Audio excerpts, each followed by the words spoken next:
It's a minute of inspiration. Today's topic, magical movement. Okay, I'm a mover. I don't know if you know that about me, but I move, and I think it's really important to our health. Well, last week, my mom had surgery. And in the surgery, the doctor said it's going to be 3 to 5 days in the hospital before you can go home, and movement will be critical. Well, what he didn't know is my mom walks every single day. She moves constantly. So after surgery, I walk in the room. It's kind of dark, and the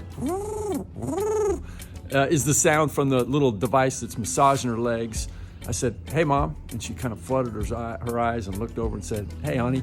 I said, "Are you ready to walk?" And she laughed. She said, "Not yet." So the nurse came in a little bit later. We kind of get her up. She's a little dizzy, sits back down. And then fast forward to the next time. The nurse comes in. I said, "Mom, you about ready to walk?" And she goes, "Nah, I may do it a little bit later." The nurse says, "Here's your medication, ma'am." I said, "Nurse Sarah, before you give that to her, will that have any kind of an impact on her wanting to be able to walk for the next couple hours?" And she goes, "Well, it could." Well, now I know where I get this, because my mom says, "Well, I better get it in."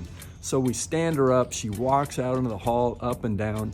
And the key to this is when she sat back down in the bed, I knew the answer to the question. I said, "Hey, Mom, how do you feel?" She goes, "I feel great," and had a huge smile on her face. Guess what?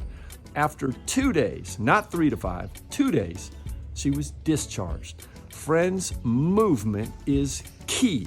So if you're feeling kind of crappy, move. And I don't know if you've ever done it, but to have a conversation or a meeting while moving, absolutely fantastic. All kinds of studies say magical things happen to the chemicals in our brain when we move. Make today great. Thanks for tuning in. I'll see you next time.